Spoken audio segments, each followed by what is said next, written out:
That gentleman you see on table number 1, I'm seeing him for the very, very first time. The people who actually move to different arenas, they will tell you they have seen him before and they have seen what he has done to embarrass players in different places. But I believe that man is less than 12 years old. But the kind of display he's putting out today is way bigger than his age. And we are really, really so honored and proud of what the fraternity is producing. Because I remember me at 12 years of age, the only game I could play is the running game, and maybe the brick game on the phone.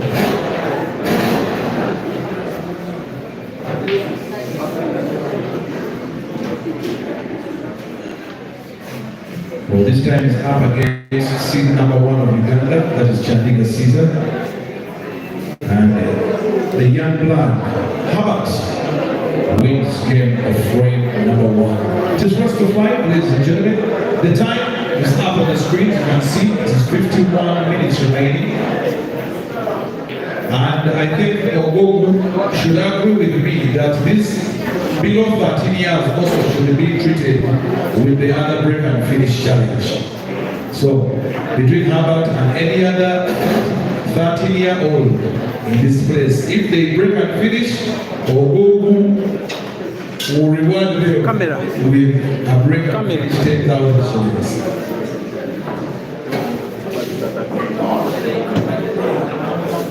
But they should not bring the whole.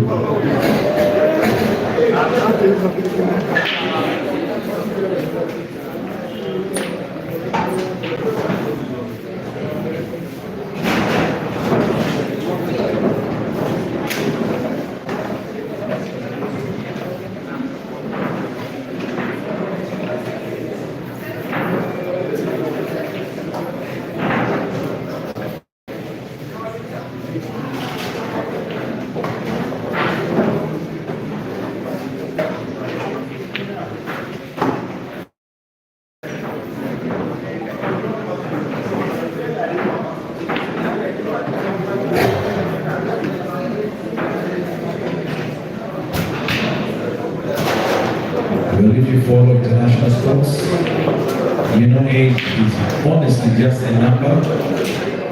We have seen in snooker, which is a sister billiard game to pool, where we've seen 12-year-olds and 13-year-olds not only participate but also win tournaments in different parts of the world. So we're also encouraging our young brothers to join the fraternity.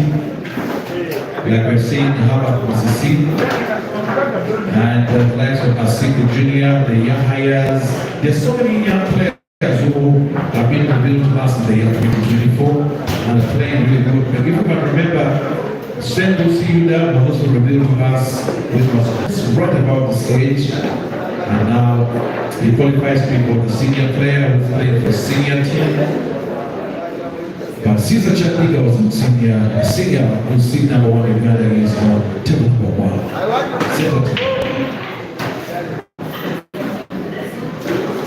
And he equalizes, it's 1-1. Rest of 5.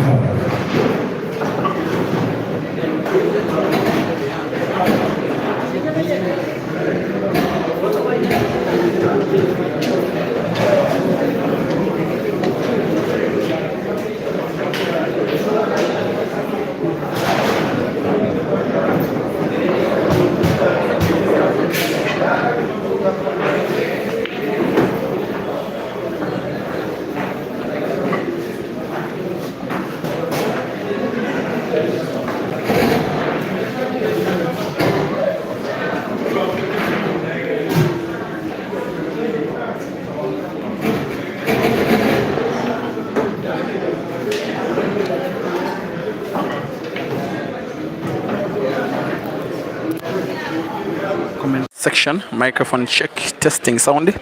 Please advise if sound is audible.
Today, the 27th of December 2024. Welcome to the Peter Chobe Live YouTube streaming platform. We are having a tournament of the Pool Association of Uganda. It is called the End of Year Pool Championship, and of course, the name of the tournament is synonymous to the time, to the season of the year. Yes, now one of two Zambian players that are traveling to participate in this one, that is Moses Mofya, is having a match against one of Uganda's decent players. Not exactly a big name, but pretty much a decent player. He's called Ivan Kafuleka, nicknamed Ivan K. The rest is 5 in not more than 55 minutes, and they have already used 9 of those, and 1-0. It is the Zambian Mofya in the lead live commentary, resuming shortly.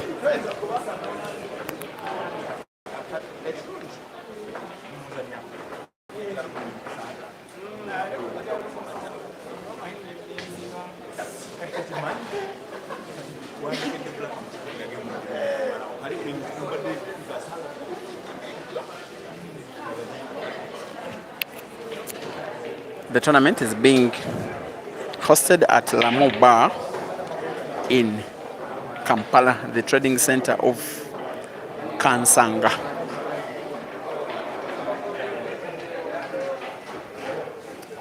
And yes, I'm also going to start another stream between Emmanuel Chol and Ibrahim Kayanja for now.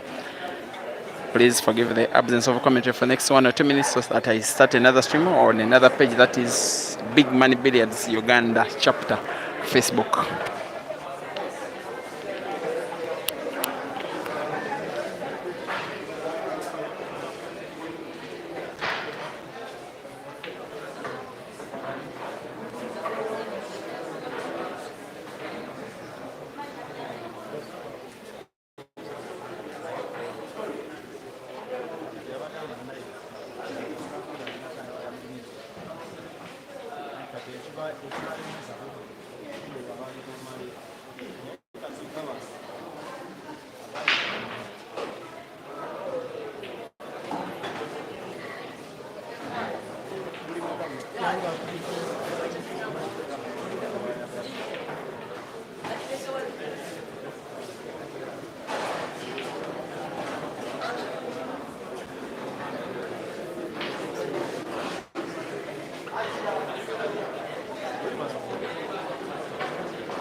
Ivan, nsaba weggolo Ivan.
Kawan.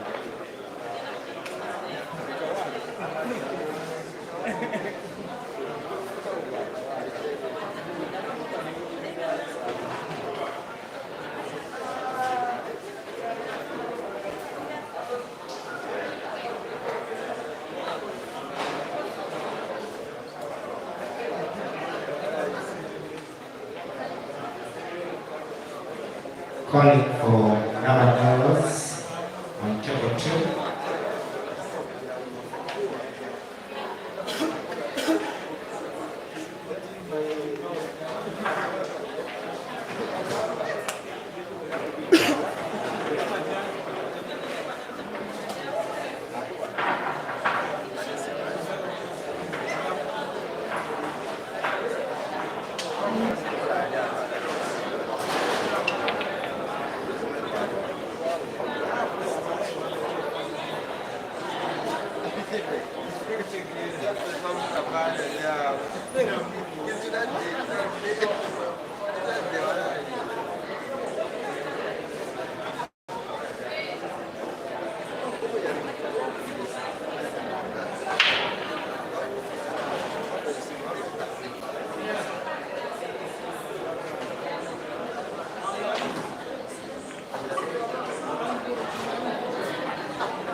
Kale bali wa. Tubamukolera.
Please accept my apologies for that power outage.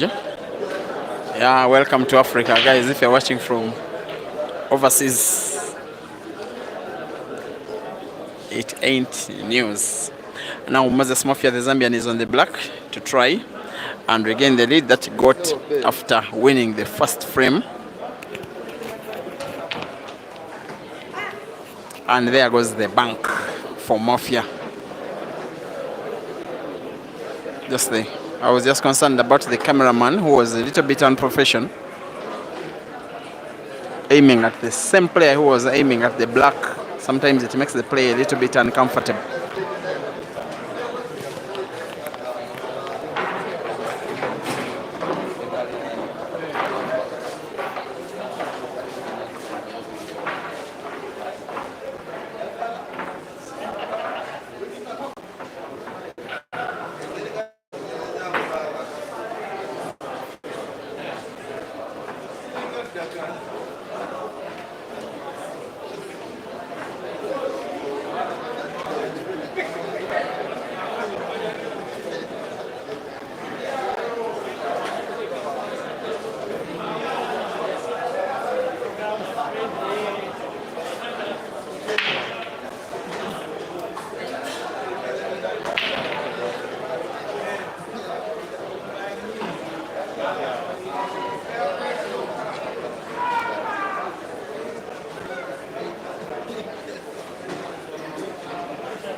Hello? Bambi yangu andino game.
Meanwhile, Moses Mofya is leading 2-1 against Ivan Kafuleka in a race to 5 for not more than 55 minutes in the ongoing end-of-year comp of the Pool Association of Uganda here at Lamuba in Kansanga, Kampala. Ivan is the guy queuing right now, while Moses is the guy that just got off the table. Moses is getting for the first time to play these tournaments where players are required to dress in some kind of way. Yeah, the dress code was instructed at white polo t-shirts, as in white polo t-shirts, and then black formal trousers. Of course, the idea is for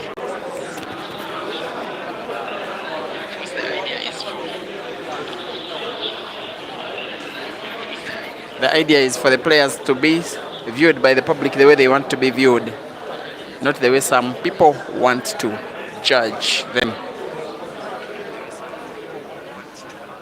Another match is ongoing between Herbert Mokisa, a very young man at 14, I think, very talented. He's drawing 1-1 with one of the tournament favorites in Caesar Chandiga. Also 4-0, Ibrahim Kayanja is leading against Emmanuel Chol, who is half Ugandan, half South Sudanese. Decent player in him too, while probably you can see in the background Moses Omara and Ronald Akamplida Kamwany.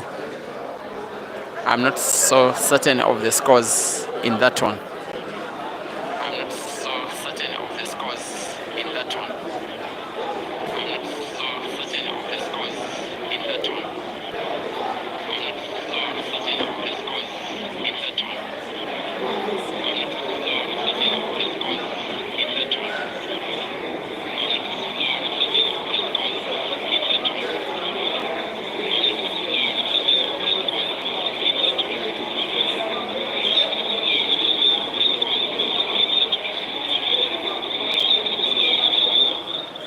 And in the meantime,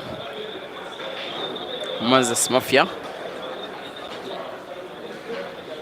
just over 2 days ago, did win a comp, a 32-man weekly comp that was organized at Diplomat Billiards Cafe in Kajansi, around 30 minutes from where we are. Maybe less. It is one tournament which had 30 Ugandans and 2 Zambians participating, and the Zambians did play against each other in the final, which ended in the decider racing to 6. It ended 6-5, Moses defeating Kelvin Fikoti, who, by the way, is also involved as a player in this competition. First time that Zambians are participating in a tournament organized by the Pool Association of Uganda, but not the first time Zambians are playing in Uganda. It was in 2016 during the All Africa Pool Championships when the Zambia national team came third to Uganda and South Africa in the All Africa Pool Championships team category. But of course, it is the one African Championship that Moses Mofya was not part of for the last 10 years. I think he failed in the selection trials in Lusaka. He is having a task of 2 yellows. He's way more experienced than Ivan Kafuleka. And if you are to go by quality alone, just quality and the player's abilities, in my opinion, he will be one of the tournament favorites. 3, 4, 5 favorites. He will be amongst. But with the home advantage on the side of the Ugandans, you can never say never. Any player can take him down. These Ugandans are very decent.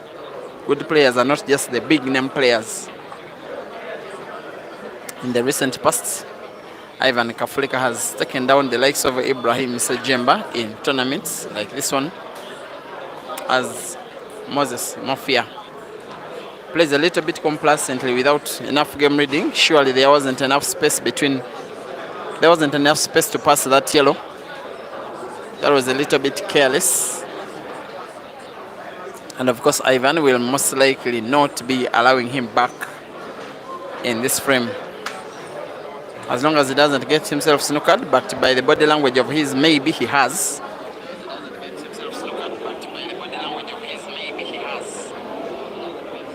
Sydney Getu is asking if Caesar is participating. The answer is yes. He's drawing 1-1 with Herbert Kisa. They are also racing to 5. A table that is neighboring this one, as Ivan misses.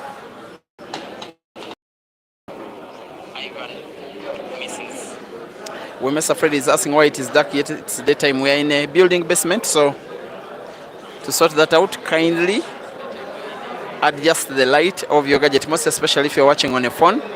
Have a maximum light and you will be good to go. This one was a little bit lucky from Moses Mofya. He gets to snooker maybe both of Ivan's reds.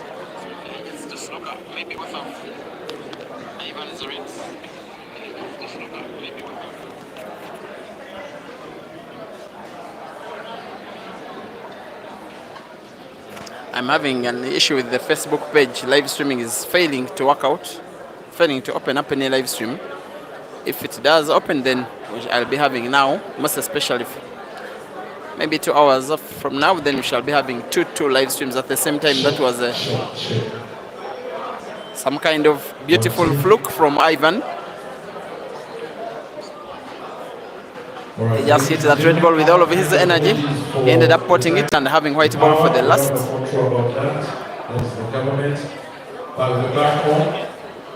But we are announcing big games coming up on center table. We will have Luigi Joker. Ivan to equalize. Yes, he does. 2-2.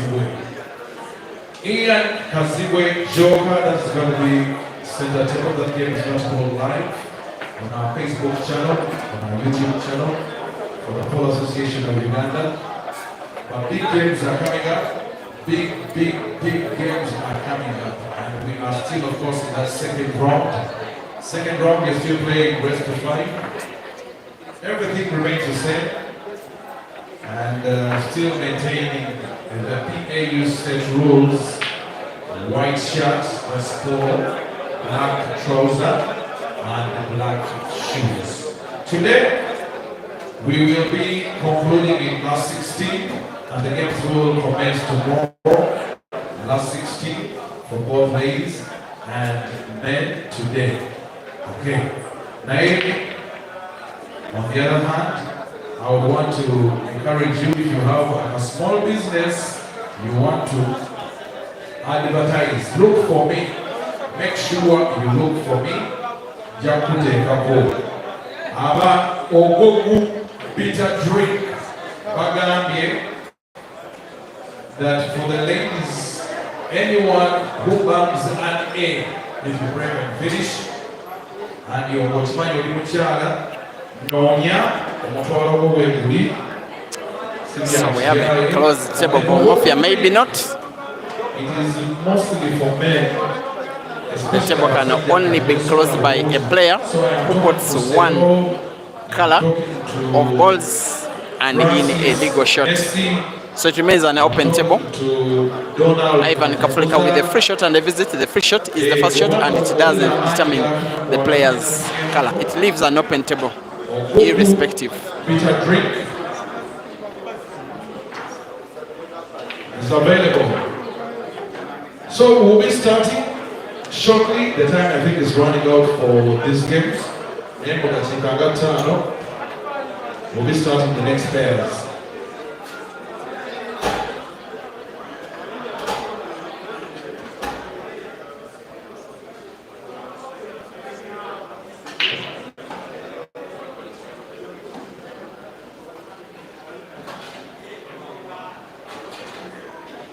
It's not the first time seeing non-Ugandans participating in Ugandan organized competitions of the association. It is something that became some kind of culture since 2012, about 12 years ago. That Kampala Open Championship that was won by Sula Matovo. He did beat Kenya's Henry Mwangi in the final of the same tournament that had about 12 Kenyans participating. Also, Kampala Open 2014. Can we have, please? Lugazi Open 2016. But also last year's Grand Open Championship that was won by Kasozi Joseph. To center table. It did have about 8 Tanzanians participating. Unfortunately, none of them reached the last 8. They are all players of the Snipers. Yes, Snipers Pro Club. Not Kobelo, Innocent Sami, Abdallah Hussein. The umpire is waiting for you. Center table. Amongst others. Center table. These games will be live. Facebook, YouTube, the channels for the Pole Association of Uganda, so you can encourage your friends who are not here that the games are live. They can watch from wherever they are. That's Pool Association of Uganda. If you want to find out the scores, results, log on to www.qscore.com.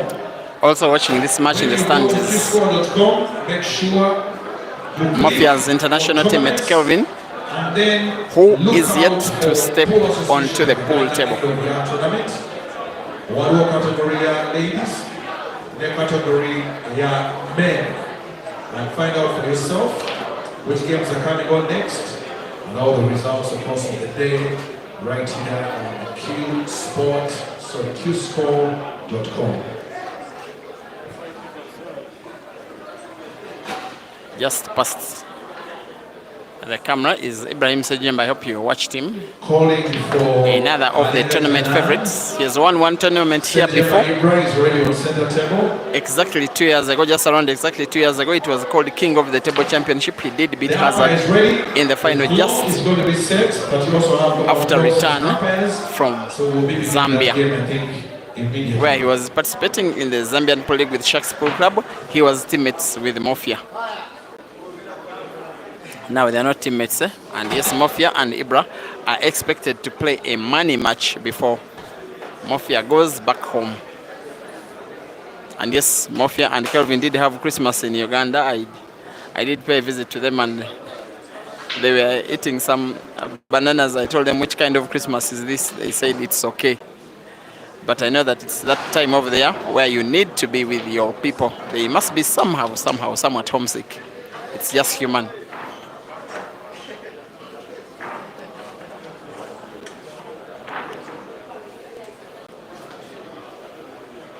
Also past your screen is Janan Alinga. He did beat the youngster, that is Yahya Mpindi. It is single elimination, by the way. You lose, you go home. You win, you play on.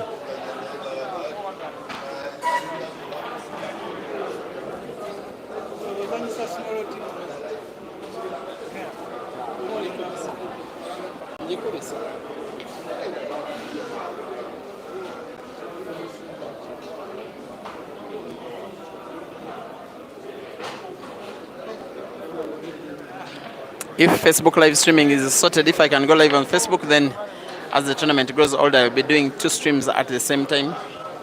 Maybe If it is not, I use this channel for YouTube streaming, but I can also do two YouTube streams at the same time, including here, as well as break and finish live YouTube.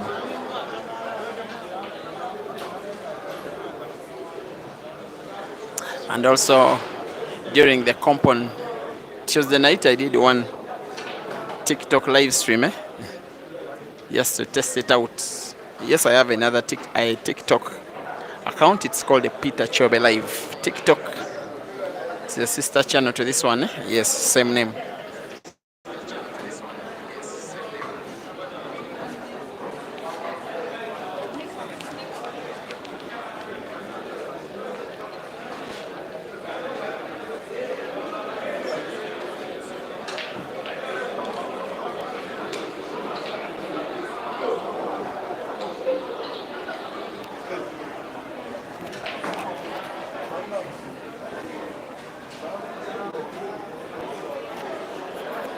So this tournament was targeted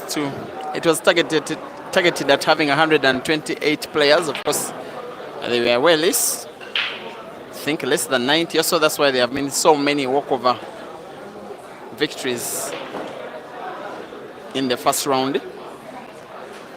To the effect that I think second round is now starting. If I'm not mistaken, Moses Mofya did qualify for this stage by walkover. How are you, Brenda? I'm okay, are you? Yes, say something about this game, especially the fact that it's Zambian against the Ugandan. First time the Zambians are in Uganda. Just say something about their level of play and their chance of winning this comp. Yeah, they are good players. I saw one of their games. I don't know his name, but Kelvin. He's a very good player. But you see, you never know. In pool, anything is possible. You can never know. Someone can surprise you. But Kevin is a very good player. Every time non-Ugandans have participated in tournaments of Pool Association, they have hardly reached the prize bracket. Do the Zambians stand the highest chance if you compare to Kenyans and Tanzanians who have always been coming here? Yeah, like Kevin has a chance to reach money brackets. Even Mofya, by the way, Mofya is way more experienced than Kelvin. But 10 years on the national team. I go with Kevin more. Ugandans, like, because he plays like Ugandans. He attacks. That's true. Puts balls. Yeah, he does. Thank you for your time. You're welcome. And congratulations. Thank you too. Yeah, she's a new baby mama. Now Moses Mofya is going for a third. Remember, it is race to 5 now, race to 3, officially race to 3. This is the tournament where when you are Mofya, when you are Kelvin, the one where you want to shine the most. Yes, the money matches are good for the money and bragging rights. Yes, there are those weekly comps, but when you win a ranking tournament in Uganda, you are very free to go back home and call yourself a Ugandan conqueror. Mofya versus the Black for the third time, 3-2. And the next step on center table, Kajuri Sinta Mirebe Sharon will be next on center table. So please keep around. Kajuri Sinta, Sharon Mirebe, you are next on the center table. After the game, which is there.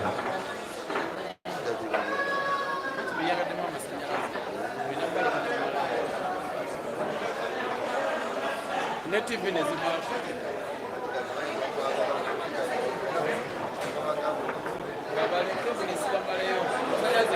twice. The time and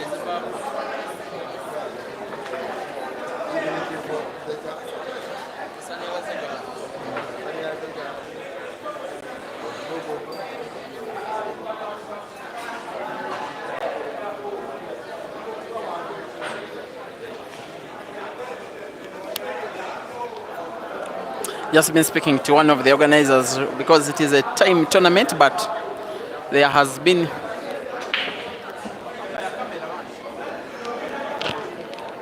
been two incidents where power has gone off and that time has to be factored in, and there is a timer that is being placed on a giant screen on the wall everywhere to see when power went off. We also lost that timer. So when you switch it on again, it starts from 0. So I was just advising the organizer that the issue of time for this current session, they rather let it pass, and maybe they will do that. Otherwise, right now it will be about 5 to 10 minutes to go.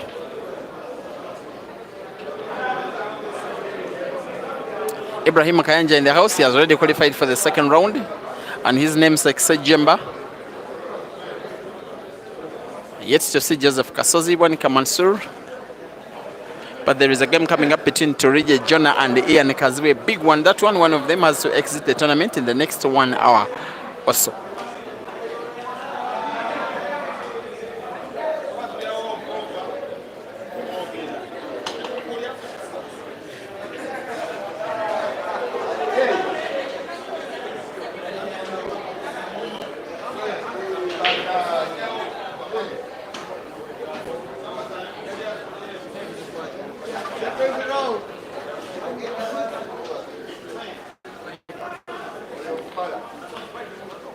Herbert Makisa, the 14-year-old youngster, has been beaten by Caesar Chandiga 5-1.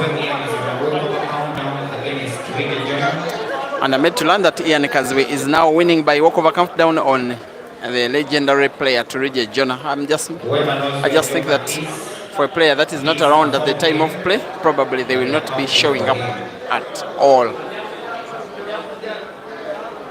Moses Mofya is one of the most gifted players in terms of that technical, tactical game. Touch pull, as sometimes it is called.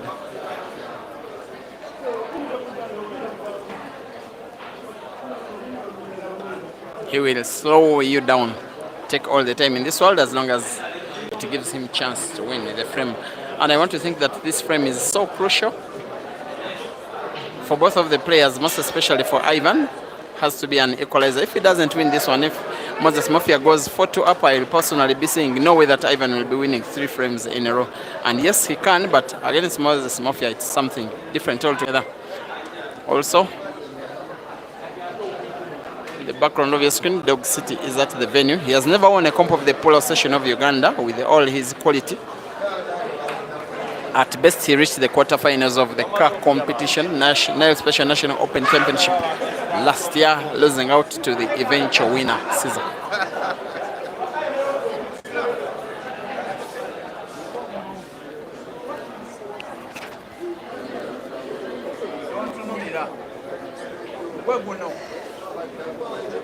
Rashida,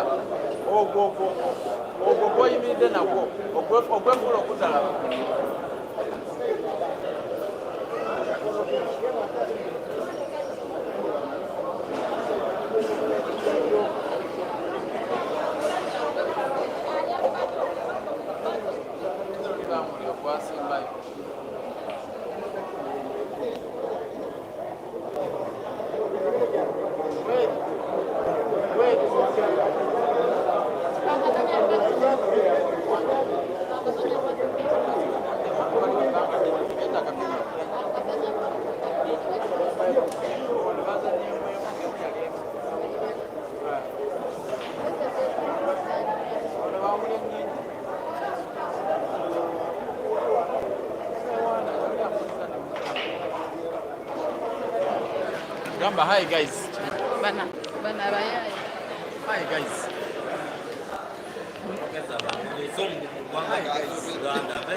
Obaya bachi. Hi guys. Bigambe basi.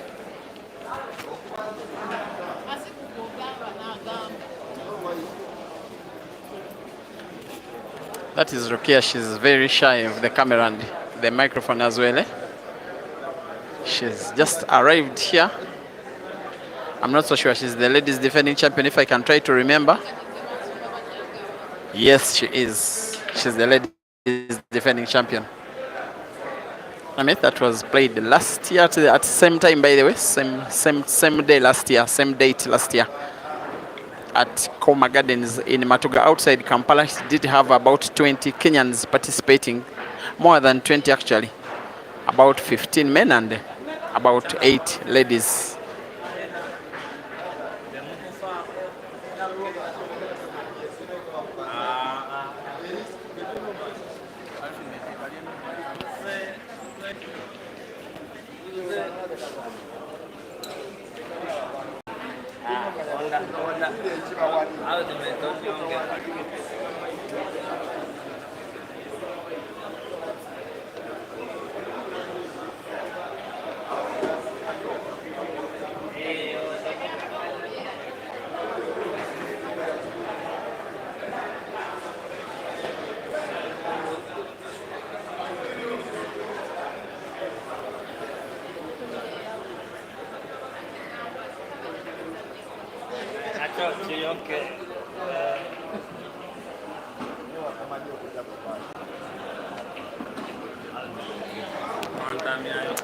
That was way too risky by Moses Mofya. He wanted to pot that yellow ball where Ivan is standing right now. Use the white ball to open up the other corner pocket where there was a red. He ended up potting Ivan's red instead and missing his own yellow, allowing Ivan chance to win frame number 6 by this free shot he's having.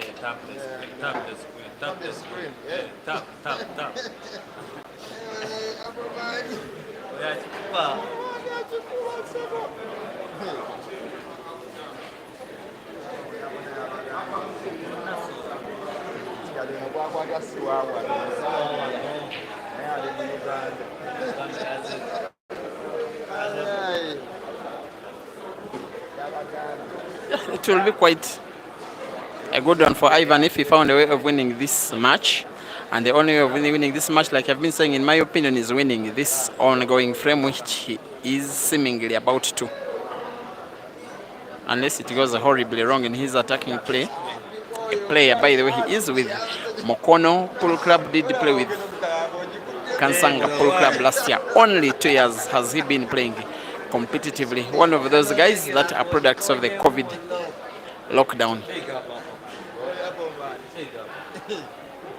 Should be having benefit of home advantage to himself. He stays in the neighborhood of the area. I believe he gets enough time to train on these tables.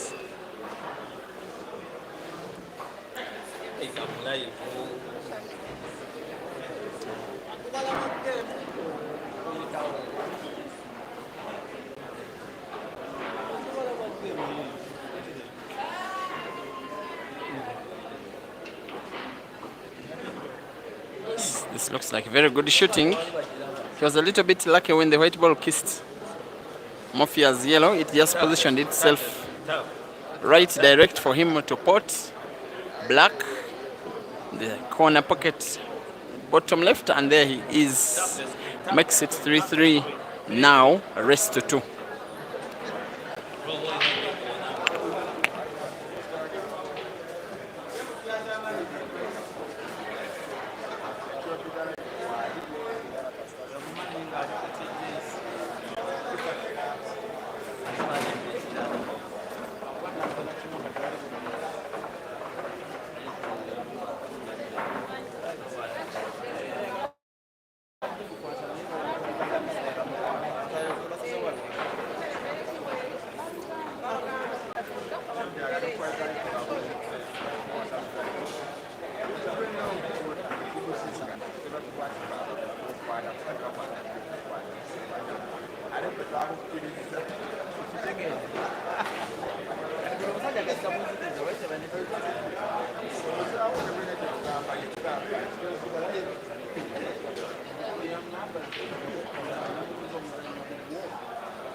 Lukman. Lukman.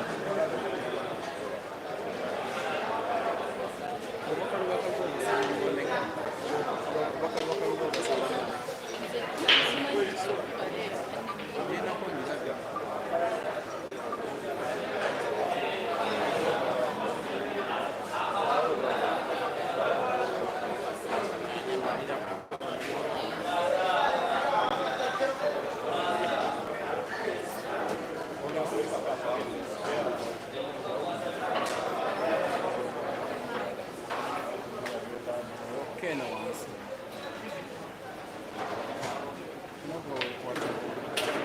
Ndabona nekurosera amakwate wano kusanga neza mu munana mu bwemo yagenda munana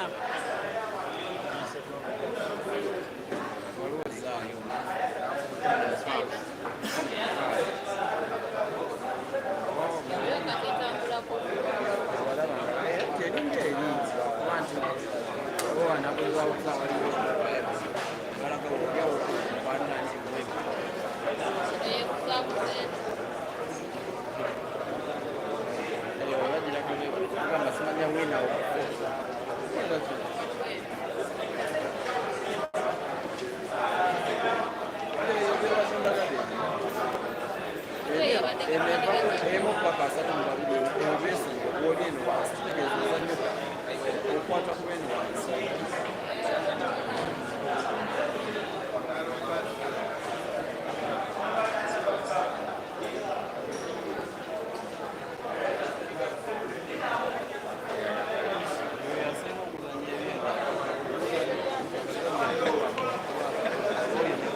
Umpire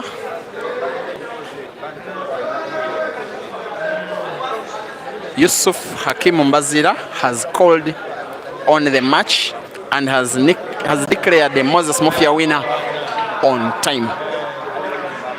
Yes, I think he was calculating how much time was lost during the power loss, and he added it on. That was 15 minutes, I'm informed. That's why Moses Mofya has won 4-3. We meet in the next match. For now, Moses Mofya qualifies to the round of last, I think, 32.